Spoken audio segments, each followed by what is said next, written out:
কোরআনের এই পাওয়ার আছে। কোরআন নানা উপমা দিয়ে, মাসাল দিয়ে আমাদের কাছে গাইডেন্স হাজির করে, যেন আমরা বুঝতে পারি।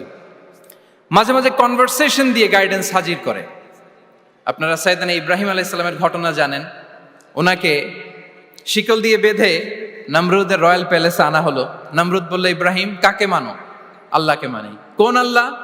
রব্বি আল্লাযী ইউহয়ী ওয়া ইউমীত, এমন রবকে মানি যে জীবন দেয় মরণ দেয়। নমরুদ বলে, আমি তো এটা করি, আমার কাজই তো এটা, আমি জীবন দেই মৃত্যু দেই, তুমি আবার আরেকজনকে কোথায় খুঁজে পেলা যে জীবন দেয় মৃত্যু দেয়?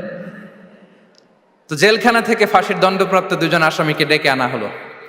একজনকে বলা হলো শিরোচ্ছেদ করো, করা হলো। আরেকজনকে বলা হলো শিরোচ্ছেদ করো, করতে যাবে, বলে স্টপ, থামো, ওকে ছেড়ে দাও, ওকে আমি জীবন দিলাম।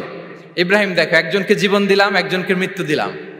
ইব্রাহিম আলাইহিস সালাম বললেন, ফাইন্নাল্লাহা ইয়াতি বিশ-শামসি মিনাল মাশরিকি ফাআতি বিহা মিনাল মাগরিব ফাবুহিতাল্লাযী কাফার। নমরুদ, বুঝলাম একজনকে তুমি জীবন দিলা, মৃত্যু দিলা, এটা তুমি করতে পারো, জীবন দাও মৃত্যু দাও, কিন্তু আল্লাহ তাআলা প্রতিদিন উষা লগ্নে পূর্ব দিগন্ত থেকে সূর্য ওঠান, গোধূলি লগ্নে তিনি পশ্চিম দিগন্তে সূর্য ডোবান।